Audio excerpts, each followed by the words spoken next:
ক্ষমতা থাকলে শুধু ভাঙড় থেকে এনার 10% আমাদের 10% লোক উনি জোগাড় করে দেখেছেন যে আমরা 21শে জানুয়ারি পালন করতে গিয়েছি, সেই জায়গায় 213টা এমএলএ আছে, কারুর বুকে জ্বালা ধরেনি, এই একটা এমএলএর বুকে জ্বালা ধরেছে। তিনি আবার আমাদের পরবর্তীতে ঘোষণা দিয়েছে যে 15 তারিখ, এই মাস ফেব্রুয়ারির 15 তারিখে যত সম্ভব আমাদের পাল্টা উনি একটা প্রোগ্রাম করবে থাকলে শুধু ভাঙড় থেকে এনার 10% আমাদের 10% লোক উনি জোগাড় করে দেখা। সবাইকে অসংখ্য অসংখ্য ধন্যবাদ।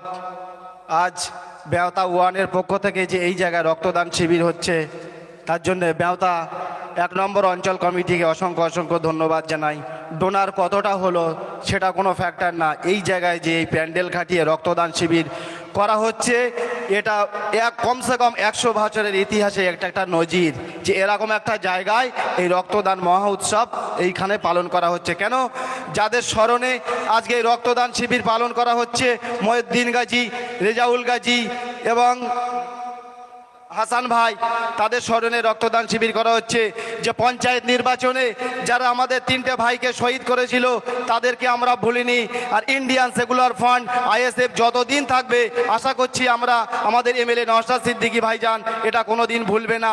কেন? ওই পঞ্চায়েত নির্বাচনের সময়, ওই নমিনেশন ফাইল করার সময় ওনাদেরও কেউ শহীদ হয়েছিল। মনে হচ্ছে যতটা তার বাড়ি এই আশেপাশে, তার স্মরণে তারা খেলা দিচ্ছে। আর আমাদের শহীদদের স্মরণে আমরা রক্তদান শিবির করছি, এটাই। আর আমাদের নেতার আর ওদের নেতার এটাই হলো তফাৎ। আমরা আমাদের শহীদদের বিরুদ্ধে স্মৃতি কামনা করে আমরা রক্তদান শিবির করি, আর ওদের যে শহীদ হয়েছে তাদের নিয়ে ওরা খেলার মেলায় মেতে থাকে তাদের স্মরণে, এটাই ওদের আর আমাদের মধ্যে তফাৎ। তা আশা করছি মানুষ, ভাঙড়ের মানুষ, টোটাল পশ্চিমবাংলার মানুষ বুঝতে শিখেছে যে নওশাদ সিদ্দিকী ভাইজান কি বলতে চাইছে, মানুষের জন্য কি করতে চাইছে। সেই জন্য আজকে নওশাদ সিদ্দিকী ভাইজানের পিছনে মানুষ এতটা ঢল নেমেছে। তার সততা, তার সৎ কথা বলা, সঠিক কথা বলা, শাসকের চোখে চোখ রেখে সে যে জায়গায় হোক না কেন এই একজনই পারে, তার নাম বিধায়ক নওশাদ সিদ্দিকী। এই বাঘের বাচ্চাটাই শাসকের চোখে চোখ রেখে একজনই কথা বলতে পারে। আপনারা দেখেছেন যে আমরা 21শে জানুয়ারি পালন করতে গিয়েছি, সেই জায়গায় 213টা এমএলএ আছে, কারুর বুকে জ্বালা ধরেনি, এই একটা এমএলএর বুকে জ্বালা ধরেছে।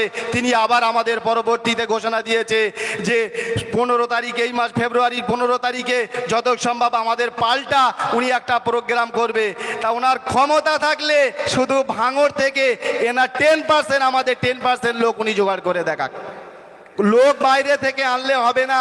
আমরা পারি, আমরা ঘটপুকুরে দাঁড়িয়ে থাকতে, আমরা পারি, আমরা সরু বলে দাঁড়িয়ে থাকতে, হাড়োয়ায় দাঁড়িয়ে থাকতে, আমরা করি না। কেন? মানুষ জানে, আর তোমাদের চরিত্র আসল সঠিক জানে, কোথা থেকে লোকানো পুলিশ প্রশাসন জানে। কর্মী নেই, ওই জন্য তো বলে বেড়াচ্ছে খেতে না হয় খামারে পলাবো।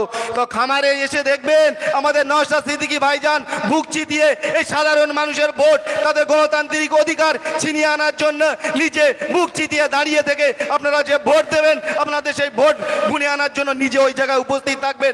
জয়লাভের সার্টিফিকেট হাতে করে সম্মাননা দিয়ে আমরা আবার ভাঙড়ের জমিনে ইতিহাস তৈরি করে দেখাবো। এই বলে আমি আমার সংক্ষিপ্ত বক্তব্য এখানে ইতি করলাম। নওশাদ সিদ্দিকী ভাইজান জিন্দাবাদ, আইএসএফ জিন্দাবাদ, ইন্ডিয়া সেকুলার ফ্রন্ট জিন্দাবাদ।